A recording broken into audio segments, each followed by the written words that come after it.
up, guys? Welcome to another video. Today we're reviewing Friday the 13th Part 3. This one came out in 1982 and was directed by Steve Miner and stars Danny Kimmel and Richard Brooker. Now before we start, don't forget to hit that like button, subscribe to the post notification bell so you can get notified for every video, and let's just start.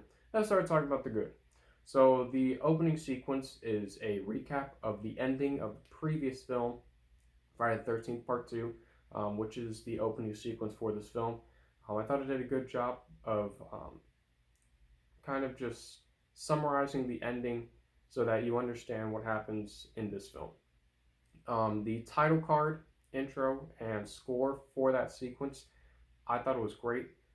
It's just like the other Friday the 13th films, you know, the classic opening score, but it's still enjoyable and fits the tone of the film.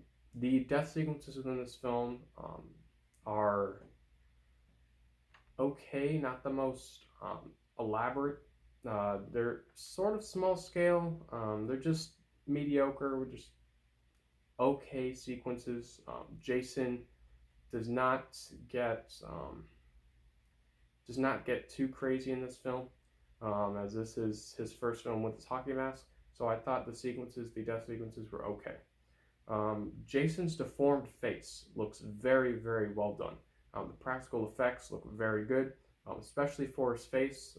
Since this was obviously an early 80s film, this film had a very low budget. I think they did a good job with Jason's face.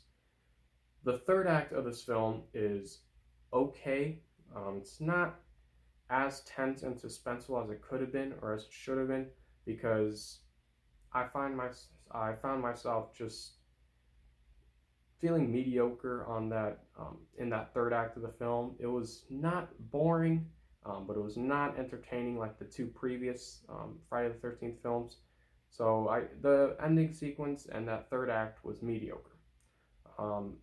Now that's all the good that I have about this film. Now to move on to the bad. So this film is called Friday the 13th Part 3, and it's in 3D. Now, of course, all those big horror films, well, a lot of them, you know, always use that 3D gimmick in the 80s, and it's terrible. It does not help the film at all. The 3D actually makes it look worse. This film does not look good at all. The cinematography is terrible, which of course that includes the shots, the camera angles. It's all terrible, because once you use that 3D for the film, your film is ruined, and it does not look good at all. The characters in this film are usual horror film characters. They're forgettable, they're throwaway characters, and the acting is terrible. There is a sequence in this film, it's a shop sequence, and that was one of the most random sequences in the Friday the 13th franchise because it did not fit the film at all, and I'm guessing it was just put in there just to make the runtime longer.